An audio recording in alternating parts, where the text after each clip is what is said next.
नमस्कार मंडळी, आज आपण बनवणार आहे रवा बटाटा टिक्की। अचूक प्रमाणानुसार रेसिपी सांगणार आहे, ते व्हिडिओ शेवटपर्यंत बघा। चला तर मग सुरू करूया। त्यासाठी काय करायचं, 2 वाट्या पाणी घ्यायचं। पाणी थोडंसं हलकं गरम झालं की त्याच्यामध्ये आलं, हिरवी मिरची, लसूण याचा ठेचा टाकायचा, कोथिंबीर टाकायची, तेल टाकायचं,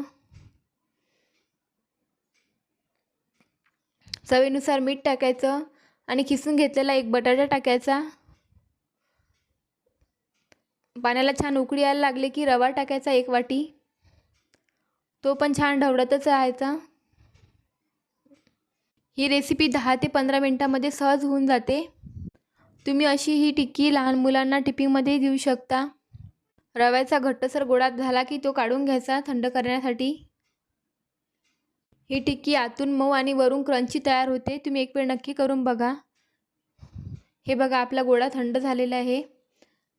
तो हाताने छान मळून घ्यायचा आणि ज्या छोटासा गोळा घेऊन हाताच्या साहाय्याने टिक्कीचा शेप द्यायचा आहे। हे बघा, मी दाखवते त्याप्रमाणे करायचं आहे। अशाच प्रकारे सर्व टिक्क्या करून घेतल्या मी। नंतर तव्याला तेल लावायचं। तव्याला तेल लावून झालं की त्याच्यावर टिक्की ठेवायची। परत वरून तेल लावायचं थोडंसं। टिक्की एका बाजूने भाजून झाली की दुसऱ्या बाजूने भाजून घ्यायचं। आलटून पालटून दोन्ही बाजूने भाजून घ्यायची आपली टिक्की। हे बघा, अशा प्रकारे झालेली आहे आपली टिक्की। अशी टिक्की पण खायला खूप छान लागते आणि टोमॅटो सॉस सोबत सुद्धा खूप छान लागते।